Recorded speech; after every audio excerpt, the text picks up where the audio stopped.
Hey, it's good to share with you again. And I want to talk to us today about something that happens in probably every single one of our lives. And the question is, how do we notice it? And then how do we address it? And it's one of the opportunities God gives us. And that is when we are in relationships with others, whether it's a family member or work, someone in the community, or maybe even somebody we just see in a public way, and maybe we watch them on television or some other way.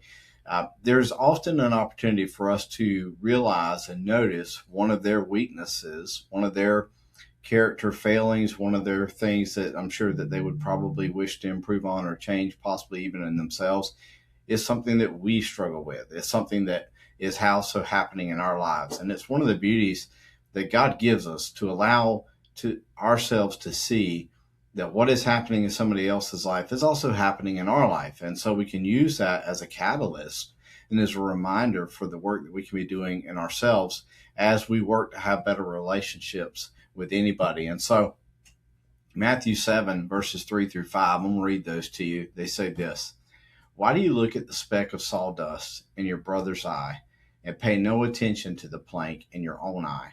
How can you say to your brother, let me take the speck out of your eye, when all the time there is a plank in your own eye? You hypocrite, first take the plank out of your own eye, then you will see clearly to remove the speck from your brother's eye. Now, a lot of heavy language going on there to really just say, so often it's easy to get infatuated with the problem that we see in somebody else. And if we're not careful, we miss that opportunity to see how that same problem is mirrored within ourselves. There's a story in scripture that you may or may not be familiar with, but it's the story of Jacob and his interaction with his father-in-law, Laban. Now, Jacob steals. He's a liar. He's a deceiver.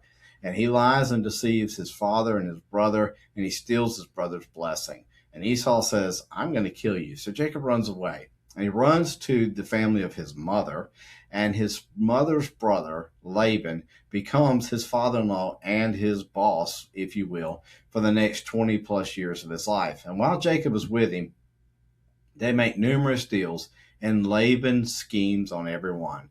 First, he doesn't give Jacob the sister that he thinks he's going to marry. He gives him another sister. And then when Jacob comes back, he says, well, we'll make another deal. Let's do this. And then he gets married. He gets the wife that he wants.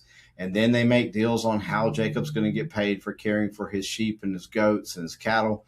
And Laban changes it. In fact, Jacob tells his wives later on, he said, your dad changed my wages 10 times. Now, in Laban, Jacob had an opportunity to see what his life would look like if he continued to live an unchecked lifestyle of depending upon his own schemes. And in a beautiful story of redemption, Jacob goes back home. And on his way home, he is prepared to meet his brother Esau. And he still does some of the things he would have done before. If you remember the story, or if you haven't read it, go read it. He sends gifts ahead, like great groups of gifts, to overwhelm and to bless Esau. But yet when he meets Esau, he meets him face to face. No more scheming, no more planning, no more manipulating. He meets him face to face.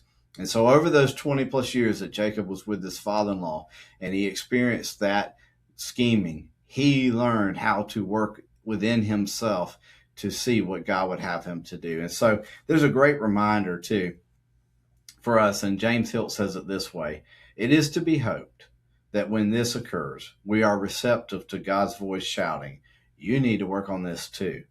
We should confess if needed and cooperate with him so that change is realized. And so we need to work on not justifying ourselves and stepping into the place that God has for us and looking at the relationships around us. And when we get frustrated and angry, learn how we can work on those things within ourselves. For he is faithful and just to work within us and to bring about his purposes in our lives. God bless you, and I'll see you next time.